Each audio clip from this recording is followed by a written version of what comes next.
மச்சான் அடுத்த மாசம் எனக்கு கல்யாணம், 2 பேரும் வந்துருங்க. வேணாமா? பத்திரிக்கை எங்கப்பா? எங்கடா இருக்க? அதெல்லாம் வாட்ஸ்அப் பண்ணிட்டேன், பாத்துக்கோ. கல்யாணம் யாருக்கு? அண்ணனுக்கா?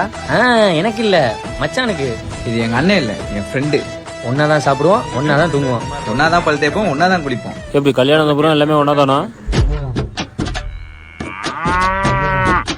இல்ல ஒண்ணும் இல்ல, பேர்ல ஒன்னா இருக்கான் பார்த்தா, வேற ஒண்ணும் இல்ல. போட விடு. ஆமாடா ஒன்னா தானே இருக்கு. யாரா முத்துவேலு? அவர் என் மாமனார்ரா. அது இல்லடா, இந்த கண்ணகி கவிச்செல்வி 2 பேர் கேடா.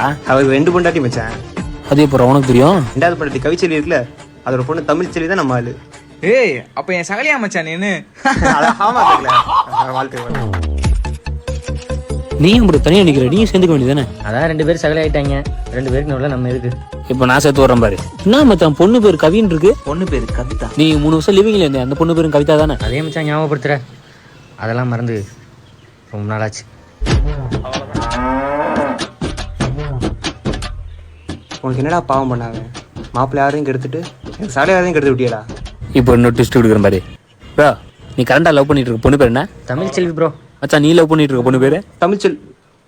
கூட்டி கழிச்சு பாரு, கணக்கு கரெக்டா வரும். டேய் இதெல்லாம் அப்புறம் உனக்கு தெரியும்? மூத்த மாமியா கண்ணகி தான் மச்சான் சொன்னிச்சு.